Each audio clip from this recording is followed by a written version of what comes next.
La question se pose, est-ce que ezakaka esprit ya mwana sembi toto ba je vais kapa est-ce que rose la kaka bato mwana bando travailler na mwana sembi ba ko ba rebuka sous présent parce que quand mwana sembi était en vie, c'était lui.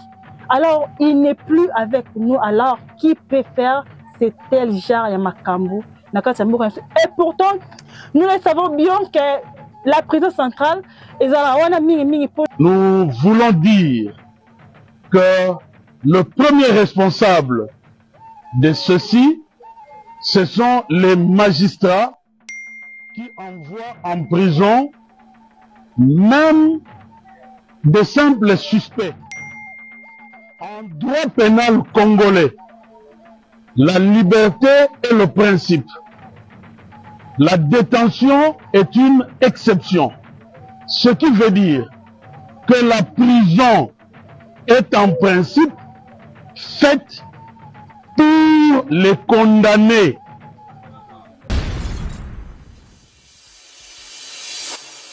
Voilà, mesdames et messieurs, bienvenue dans Tindika Télévision, Tindika, votre chaîne où Sakabino Bandingisa à tout moment, tellement c'est déjà un contrat pour nous de vous donner des actualités dans Dengue et Longo Bani, surtout dans Mokanabiso, la République démocratique du Congo, plus précisément la capitale, la Kinshasa, la capitale, la Babi Kinshasa, mon capital, Kinshasa, Mboka Moko Kitoko, Mboka Lengi, voilà Kinshasa, mesdames et messieurs, je vous souhaite encore une fois de plus bienvenue dans cette émission de Bino Owapi Ngai Wabino.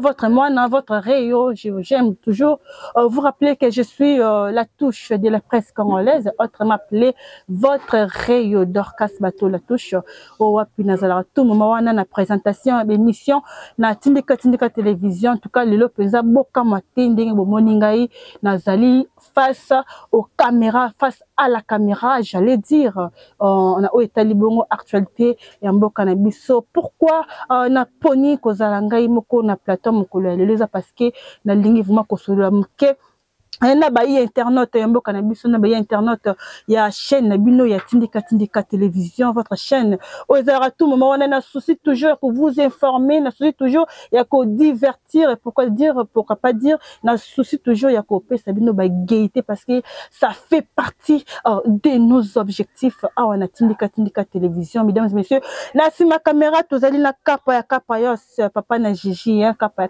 ya sabi junior kapa ya comme wakati la kifufu junior. En tout cas, mes salutations à vous, chers cordons, Kapaya, c'est pourquoi pas dire à celui qu'on appelle Refin qui sombe de London. Refin qui sombe de London. Babi, papa, moi, bien, moi, bien.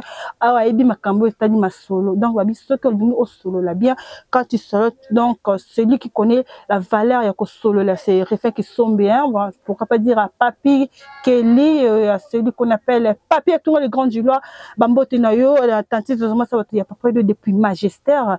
Polydor Kalema depuis London, Polydor Kalema, Etienne Kimoto, papa Monanko, pourquoi pas dire à Papi à tout le grand Julois, Babi le seul partenaire qui connaît la valeur. Papi à tout le grand Julois, Bambote na yo pe, Bambote na yo na Charles Mbongo contre Mbongo Wabi.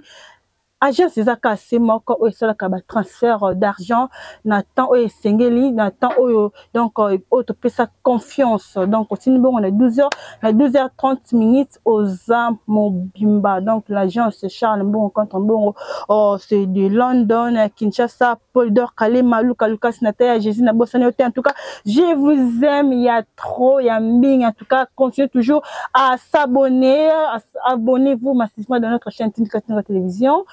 Aimer, partager et pourquoi pas dire de commenter parce que nous voulons vos suggestions en ce qui concerne votre chaîne Tindika Télévision. C'est par ici que vous aurez beaucoup d'actualités politiques, sociaux, donc tous allez toujours wana parce que on vous aime et aming. En tout cas, émission aussi belle attention tant en milongo là déjà. Pembeni ya TV yo tika na TV no esala tika na yo téléphone no ezala toujours connecté ça scotché toujours na Tindika Télévision mais yo mutu soko bela attention de longwa parce que nazo lobela o etali vraiment actualité mboka na biso ndenge bobi malamu. Le 3 septembre 2024, en tout cas, il y a eu une activité, je veux dire un événement, déjà Salimaka, naba série, les moi Namboka, moi Nasembi, les pauvres, je veux dire, en tout cas, paix à son âme. Et Salamaki, naba série naïe, tout le monde qui, série naïe, on est là qui, bomaki, tupi, koufa qui belé, qui mère, il y a marché Zando, comme il m'a appelé, marché Zando, le maire a une fratrice, Koufaka, mais ça l'a rappelé, prisonnier, Kimaka, donc, Zalaka, moi Nasembi, Zalaka, cause principale, il y a Mobuki, prison centrale de Makala, où ils ont mis la capitale, il y a Kinshasa, précisément la commune, il y a Selembao. Vraiment, to kamwe kola la kaka kola mkabo directement, to yoki ba sango, to ke to monde, to vivre vraiment en live, bisoumo que oui, prison centrale de Makala a été vraiment ouverte. On a prisonniers sur la fuite, la kimi, op sengela ki ba bundesa la police, ba bundaki, op sengela ki, donc je vous dis, la prison centrale de Makala a été bel et bien déconstruite. Donc ba buka qui ont présent, en tout cas ça lui passe makasi. Kota la makama bele kanaka tamboka na biso, en tout cas la question se pose, est-ce que et ça kaka esprit et moi na sembi toto ba je vais kapa est-ce que rose la kaka bato moi na bando travailler na moi na sembi ba ko ba ko buka sous présent parce que quand mon sembi était en vie c'était lui, alors il n'est plus avec nous, alors qui peut faire c'est tel genre ya makambo na kata mboka et pourtant nous le savons bien que la prison centrale ezala wana mingi pona bato basalaka ba crime nde bakenda koboma bango kuna osali crime obomaki mutu peut-être faire bablement tout était égoïste donc place na eza na prison. Alors la question se pose lelo soki mutu asali crime soki mutu abomi mutu to mutu ayibi to koboma bango wapi. Mesdames et messieurs, laissez-moi d'abord vous signaler que depuis hier ti lelo ba habitant ya nzinga ya quartier wana ba habitant ya nzinga ya prison centrale ya Makala bazali kobimate baza kokangama toujours na kati ya ba mapango na kati ya bandako na bango, qui veut dire il y a pas d'accès exact, pas d'entrée, pas de sortie. Donc aucune personne peut quitter là où nous sommes à la Gombe ici au loin Gombe awa OK ti c'est le mbao. Non, il n'y a pas d'entrée, il n'y a pas de sortie qui vient de nous signaler ici par une amie résidente ya kuna ya commune ya Selema, ou donc il pensa après des avenues, si je m'abuse pas, après des avenues au commis directement prison centrale ya Makala. Nous savons même pas si réellement ça pour une mesure d'enquête de celle qui est bandeko ba kangama na kati bandako to pesa pour na quoi événement ou tu ko sala de celle qui non le ministre Azo Abongo décision wana ya ko boya pensa batuba bato baza nzinga ya prison ba bimate ba kotate. Alors mutu nezali et bongo décision o bazui bayokana kina ba habitanté décision bazui et aussi bien sûr na hiérarchie ya mboka na biso, mais la question se pose, espérons que bango bazana na biloko na ndako boso bana biloko na ndako te ya koleza te ya komeleza te. Espérons que dans Moutongo, dans Bazal, bon, on a 80 côté, bon, côté, le côté, bako vivre en dengue. Est-ce que la hiérarchie, un peu quand mais quand on met toute la question là par rapport à la décision autosozoa, est-ce que par rapport à la critique, je vais dire résultat positif, est-ce que vraiment Batongo Bazal qui déjà averti que non, bisotoko salabo, est-ce que Bazal qui averti que bisotoko salabo, est-ce que Bazal qui averti que non, depuis jour boy, peut-être 3 semaines, c'est le quoi délai comme exemple. Barosala toujours en quarantaine. Donc Barosala kaka coincé na kati ya quartier na bako bimate bako se déplacer. Est-ce que bazo qui va mesure au seigneur qui pensa pour na kopesa na bayi population ya nzinga ya prison centrale ya Makala. Pour cela que ba kangama na kati ya banda to pe na kati ya ba lopango na bango. En tout cas, on a fait des amis motuna parce que tout le appel de comment depuis c'est les mains où Azali ko se plaindre de Kodorkas, je te dis, nous on n'a rien à la maison et on ne savait même pas que par rapport à l'événement oyo koleka oyo to koki kozala en tout cas ba koki ko kangabiso to koza emprisonné, je vais dire na kati ya ba mapango to pe na kati ya mandaku na biso. L'État congolais, on ne sait plus quoi faire. Na affaire oyo et pesi penza pasi makasi ya kosakana te et chose grave par rapport à l'événement en question, événement oyo eza penza na actu to kamwe ndeko na biso Samuel Mbemba qui jusque là je sais pas si toloba alingi koloba vérité te, il y a que 2 morts, il y a que 2 personnes qui sont mortes. À notre grande surprise, on n'attendait même pas à ça. Et pourtant, derrière le VPM Jacquemin Chabani, c'est tout justement, mais c'est Samuel Mbemba qui suit. Donc, qui le suit. Hollanda Jacquemin Chabani Nassima. Or, Nambo Kanabiso to ligne vérité. Toujours le progresser, toujours le tout s'épanouir dans un niveau membre, toujours le tout atteindre objectif, tout boya le côté, tout boya qui mouille, tout boya nini. Et pourtant, le monsieur en question, qui est une autorité, Nambo Kanabiso, a dû faire partie d'un bateau, bazan influence, ma casse Nambo Kanabiso, a dû mettre au bout le côté, plein liboso ya média. En tout cas, nous attendons une dame où il y a respect, na média, parce que nous sommes 4e pouvoir. Tu peux pas venir chez nous pour na oko samakam. Parce que un élément devant la caméra, sache-le bien que en 1000 personnes, mais au moins 2-3 personnes vont te suivre. Ah, moi, je te salue déjà parce que tu es une autorité au rang de respect à ma casse, mais dans un vraiment très déçu, avec un grand 2, par rapport à l'événement, il n'y a que 2 morts. Non, monsieur, c'est pas vrai. Hein? Sois quand même responsable. Pourquoi mentir? Aussi longtemps, Motoza le premier naïo, Motoza ton chef a bien parlé, a bien donné le nombre. Il a bien dit que non, il y a eu 159 morts. Oui, c'est bel et bien, c'est bel et bien la vérité. Le monsieur Jacquemin Chabani, à qui moi je respecte, mes salutations à vous, en tout cas félicitations à vous parce que vous avez fait quand même un effort et que bon il s'alokuta on a peu comme sa vérité parce que ba Congomani topé bato balanda biso bayi internet na biso bayi abonné surtout ya chaîne ya Tindika télévision ba linga kande bon solo bayi mboka balingi bon solo. Alors il faut nous dire la vérité parce que on en a besoin. On a besoin de la vérité. Alors la question se pose, pourquoi batongo wana ba décider ko buka prison et en plus ba salongo pendant la nuit. Mesdames et messieurs, j'ai quelques images avec moi et je vais vous montrer avec le baranini là, avec les Ndingissa, voilà, avec Ndingissa à Montréal, mon cordon, lui c'est Kappa, ça va vraiment nous aider à balancer quelques images de l'évasion massive de la prison centrale de Makala. Comme ça, à faire ça, on va encore retourner dans notre plateau de Tindika Télévision.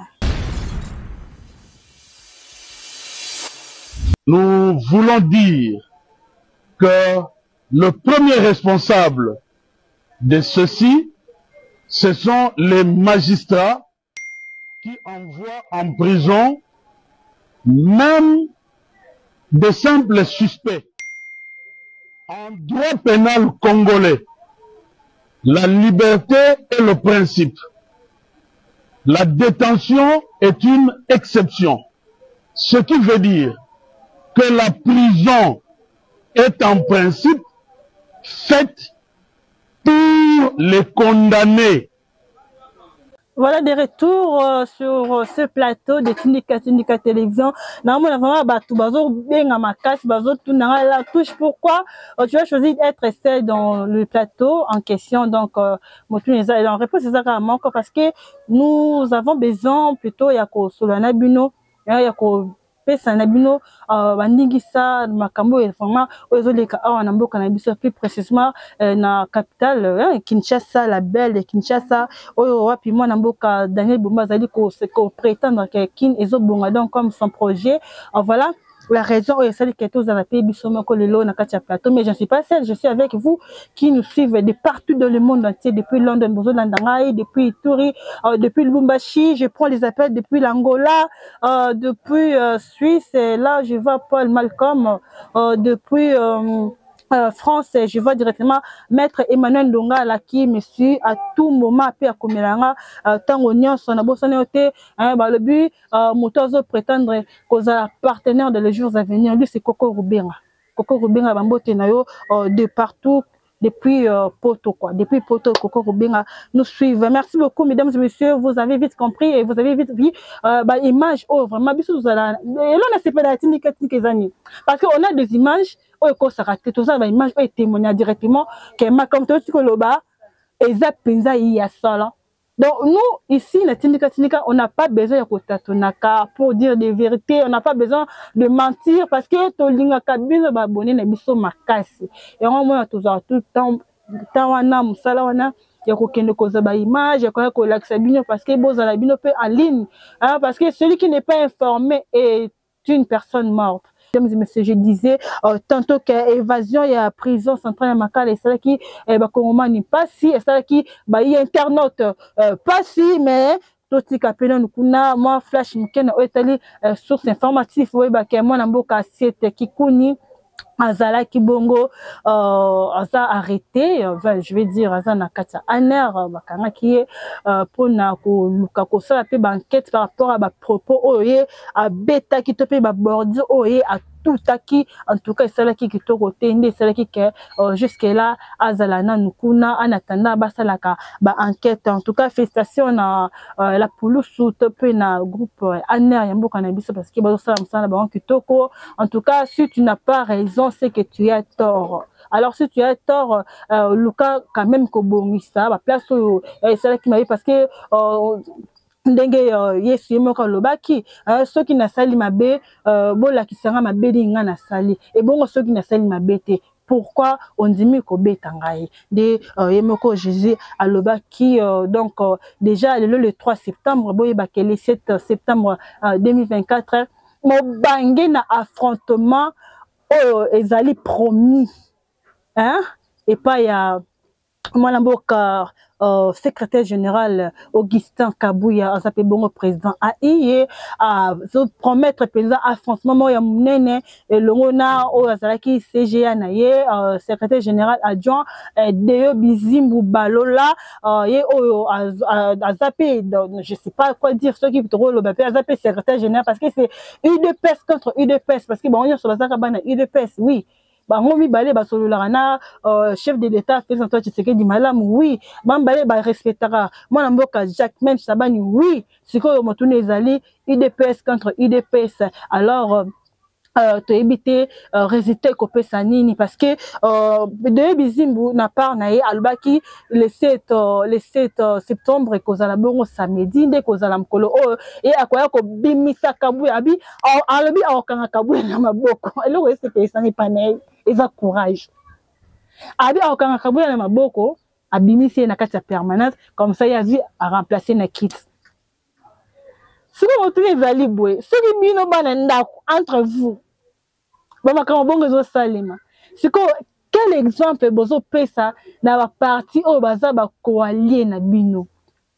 Je prends l'exemple de MLC, je prends l'exemple de AFDCA, tout ces exemples il y a UNC, tout ces exemples il y a donc il y a beaucoup de partis ba AREP, il y a Guy Lwando siko yo sangai wino o boza parti majoritaire on a bien que souvent parti le plus influenceux pour le moment parce que vous avez parti au besoin la majorité, vous avez parti au besoin pour nous soutenir à 100% vision et chef de l'État Félix Antoine Tshisekedi.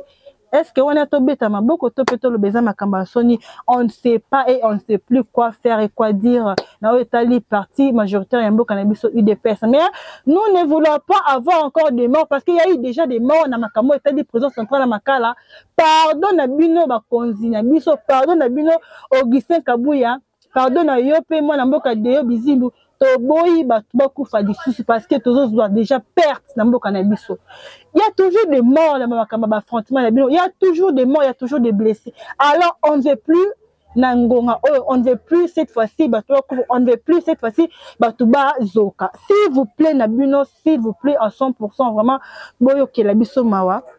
Bon, le cabo bon c'est dans le miable parce qu'on veut plus avoir des tels genres makam que non bato kufaki bato zokaki on veut plus avoir ça koto d'un côté ya SID to mona ki mona mboka Martin Fayulu o awutaki mboka États-Unis pe ayaki awa na Kinshasa po na ye aye penza avec décision po na nini aye po na ko sala bongo dialogue to bing na kombo ya cohésion nationale. Quant à lui à lobby que non il veut vraiment que bah ça la comme on dit table ronde quoi ils devant aussi bah ça mais bah la prison pour na ceux qui bah ça la prison de ko ça la vérité du manamboka.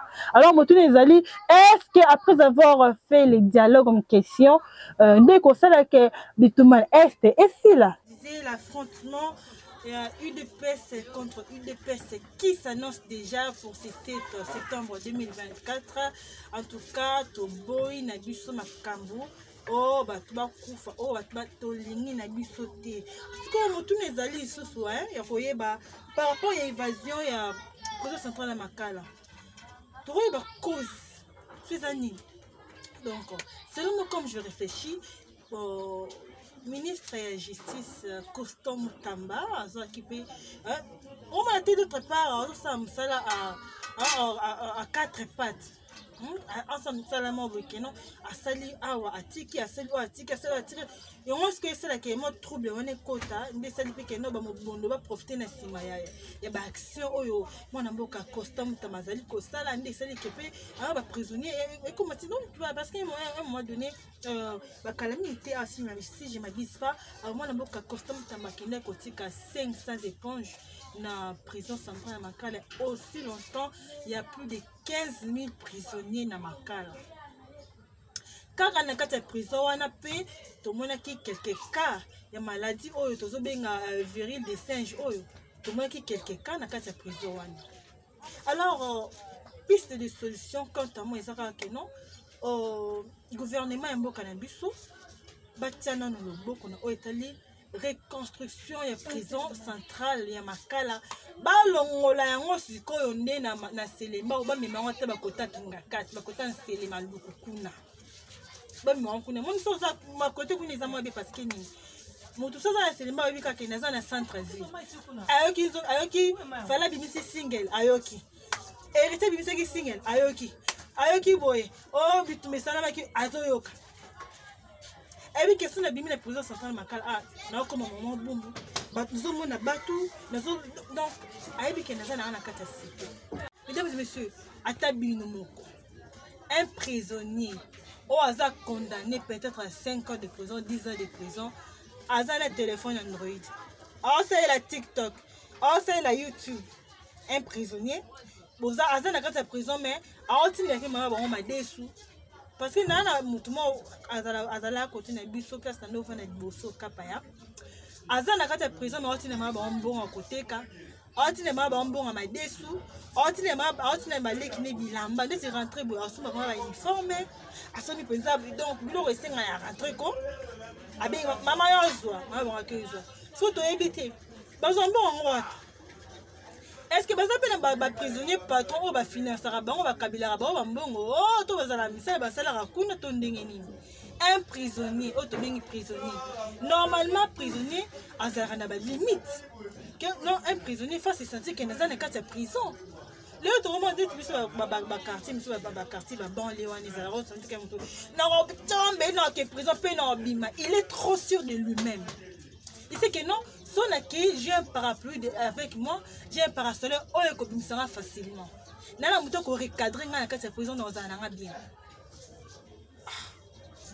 en tout cas gouvernement pardon vos solution makambo tel makambo prison vos solution naza na posa bolongo lango wana bo délocaliser ngo wana ekoma la kota zamba normalement prison cause na kati cité te prison centrale et cause na kati cité te en tout cas, vous me connaissez côté le beaucoup de non accent au Italie prison centrale à Maka.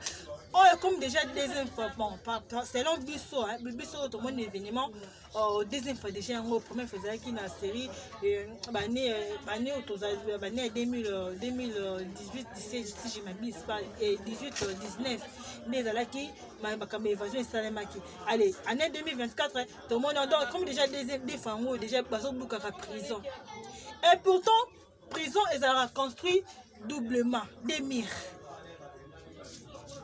Prison ils ont la garde. Prison ils ont na bateau balandela ngo de près bata sécurité bazali. Si comme on a niveau que ba ke ne robuka bozo yo kapete ba buki ba six pe robuka bazibe basali makamla bonde senga comme mission donc mission on peut s'accomplir bino bata sécurité bateau va travailler na prison boyo quitter et le roté si boyo kaka na air menace c'est grave. Bien bon la vidéo bon quand des moi bana na le bana audio na albi bon grand pesa bon kapesa bon donc ce qui veut dire les terrains déjà c'est là qui miné mais déjà que des aboyés faut tout côté par ici tout ça la boy tout entouré tout encerclé prison tout ça la boy donc bah il y a qui déjà prison ma camé donc ma camé ça par rapport à il y a qu'à prison pas qu'à rendre ni ba font la rendre qui réellement peut avoir la clé et la prison centrale. Pour quand la prison est en niveau final, bon négocier quand na banane la prison centrale.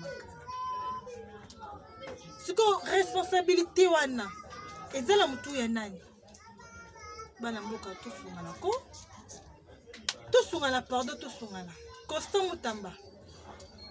Na félicitations parce que tu fais bien ton travail. Tala non yomo comme ministre de la justice aux en danger. Baye ba saboter bureau na yo. Ko lelo yo wana zo ko se retrouver na province. Constant Mutamba. Veillez d'abord revoir encore ba acte oyo sala na mikolo oyo. Est-ce que ozo ko associer ka bato nini oyo travailler na ba on di sala wana? Oui, on a besoin d'avoir la sécurité dans le monde. Oui, on a besoin de ça. On a besoin de la justice à malade. Parce que la justice du Congo est malade. Est-ce qu'il faut confirmer que oui, ils sont malades? Est-ce que les malades sont incurables et tout est incurable? Jusque-là, on ne sait plus quoi faire. On ne sait plus qu'est-ce qu'on peut faire pour avoir une bonne réponse, qu'est-ce qu'on peut faire pour avoir une bonne façon de voir des choses. On ne sait même plus jusque-là. À tout le autour de la capitale A. Hein? Bah si, bébé, ça non, nous battons Selemba ou battons. Tolingi, qui n'y a écouté la carte en bloc à la mission. Et là, on est celle qui est prisée comme Matina Niveau, on a toujours eu battu les animaux. En tout cas, chef de l'État, Félix Antoine Tshisekedi, il faut l'amoukaler sous. Parce que c'est déjà l'amoukaler sous pour la deuxième fois. Pour déterter bateau baza ba cause. Ya makambo. Tu as vu déjà que guerre na est ambo kana biso. Tu as vu déjà que guerre za la kuna na plateau de Bateke, phénomène mobondo. To yebi. To boy ki mobondo kota na capitale, to ki mawapi. Parce que la capitale, qui m'a déjà la capitale.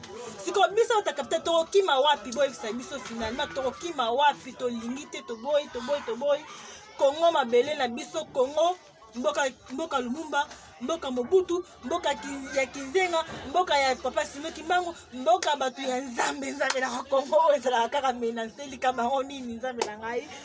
Vraiment, moi, Mboka. C'est le probo, les professeurs au présent d'influence, au Azali na parti politique qui est la deuxième force. Dans le cannabis, il y a la part de a assez remaniement. India. Le probo a regretté pour la nini à ce qu'il y a une union sacrée. Et pour naï à lever injustice sur ça les mamakas dans le cannabis surtout. Par rapport à regroupement de FDCA, Or, il y a 41 députés provinciaux. Si pourquoi pas avoir un ministère moko. Les camarades postent où ils ont bombo cannabis, les camarades postent où ils ont couf. Il y a un monde qui couf la micolo oyo.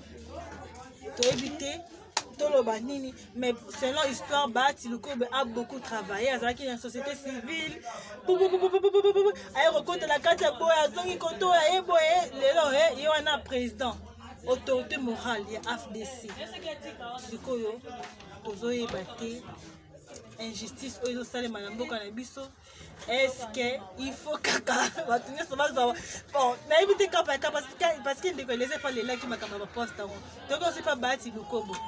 Mesdames et messieurs, nous chutons par ici et monsieur Sili ceux qui s'appellent qui n'ont pas merci à moi mboka rifé qui sombe na moi mboka papi Kelly na moi mboka kapa pena ba internaute ya biso privé. Oui, c'est pour ça que internet na biso ba abonné na biso mais to pesi ba mbote na mwana mboka la seule fille la seule dame tati vraiment ça va te papa edo Lucas Nathalie Jésus papier tout le grand Gilois pourquoi pas Etienne Kimoto papa Monaco ba mbote na yo na agence sur ya Charles Mbongo contre Mbongo ba mbote na yo na Polydor Kalema depuis London. Et quant à moi, votre humble servante, la touche de la presse congolaise, ou à ça la canne banaliste, mais à ça la rakara ce qu'a moni ma caméra comme grave. Hein? Toujours votre rayon, la touche d'or de la presse congolaise. Je tiens à vous dire de vous abonner, commenter, partager et surtout de nous appeler car le conseil de biso va bien à casse. Au revoir.